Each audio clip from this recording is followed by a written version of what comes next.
नमस्कार. आज मी तुम्हाला शेवग्याच्या शेंगांपासून सूप बनवून दाखवणार आहे. इथे मी 5 अशा शेवग्याच्या शेंगा घेतले. त्याची साल न काढता असे तुकडे करून घेतले. आता ते मी 2 पाण्याने स्वच्छ धुवून घेतले. इथे त्याच्यामध्ये घालण्यासाठी हे वाटण करणार आहे. इथे मी त्याचं साहित्य दाखवते. 2 हिरव्या मिरच्या घेतल्या, 5 ते 6 लसणाच्या पाकळ्या, थोडीशी कोथिंबीर आणि अद्रक. कढीपत्ता नंतर टाकणार आहे फोडणी करते वेळी. आपण वाटण करून घ्यायचं. लसूण, मिरची, कोथिंबीर आणि आलं. खोबरं पण थोडंसं घेतलंय, ओलंवालं, 4 चमचे. त्याचं आता आपण इथे वाटण करून घेऊ. इथे आपलं हे शेवग्याच्या शेंगाचा सूप बनवण्यासाठी मी कढई ठेवले. इथे आपले हे वाटण करून घेतलंय. कोथिंबीर, 2 हिरव्या मिरच्या, लसूण, अद्रक आणि थोडंसं ओलं खोबरं याचं वाटण करून घेतलं. आता इथे मी कढई गरम करून घेतली. त्याच्यामध्ये कढई गरम करून घेतली. त्याच्यामध्ये 2 चमचे तेल टाकले. आपलं तेल गरम झालंय. मी आता जिरं टाकून घेते आणि काही इथे मी खडे मसाले घेतले. 2 तेजपत्ता, अर्धा इंच आपले हे 1 इंच दालचिनी, 7 ते 8 काळी मिरी आणि 4 लवंगा. तेल गरम झालंय. इथे मी अर्धा चमचा जिरं टाकून घेते. लवंगा आणि दालचिनी टाकून घेते.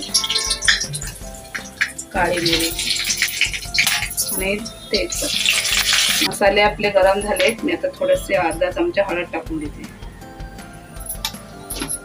कढीपत्त्याची पानं टाकून घेते 4 ते 5. शेंगा कट करून घेतलेत ते टाकून घेते.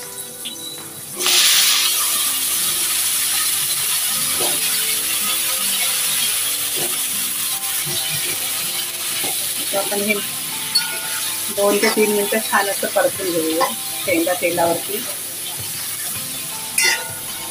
म्हणजे त्याच्यातला उग्र वास आणि कडवटपणा निघून जाईल. इथे आपण चवीपुरता आता मीठ टाकूया. 1 चमचा धना पावडर.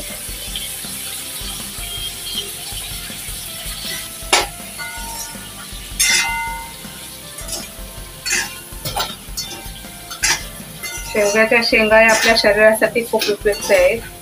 डोळ्यांसाठी, हाय बीपी साठी किंवा आपलं रक्त शुद्ध करण्यासाठी शेवग्याच्या शेंगा आपल्या शरीरासाठी फायदेशीर आहेत. इथे मी हा छोटा 1 चमचा चिकन मसाला घातला. इथे मी शेंगा तेलावरती 2 ते 3 मिनिटं छान अशा परतून घेतले. आता आपण हे जे वाटण करून घेतले ते याच्यामध्ये घालून घेतले. आपण छान आता मिक्स करूया.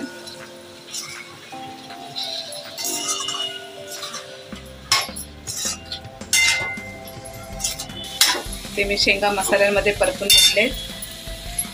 इथे मिक्सरच्या भांड्याला जो मसाला वाटलेला लागलाय त्याचं धुवून मी पाणी काढून घेते. त्याच्यामध्ये टाकून घेते.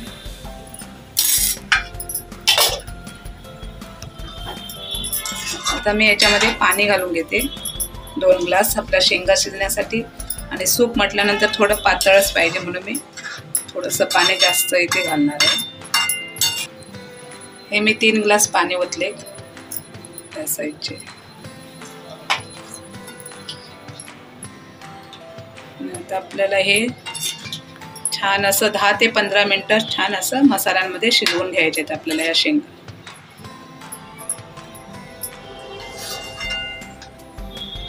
इथे आपले हे शेंगांचं सूप 15 ते 20 मिनिटं छान असं मी मसाल्यामध्ये शिजवून घेतले. आता आपलं हे खाण्यासाठी तयार झालंय. आता गॅस बंद करते. आपल्याला जेवढं पातळ सूप म्हटल्यानंतर थोडं पातळच पाहिजे, जास्त घट्ट नाही बनवायचं.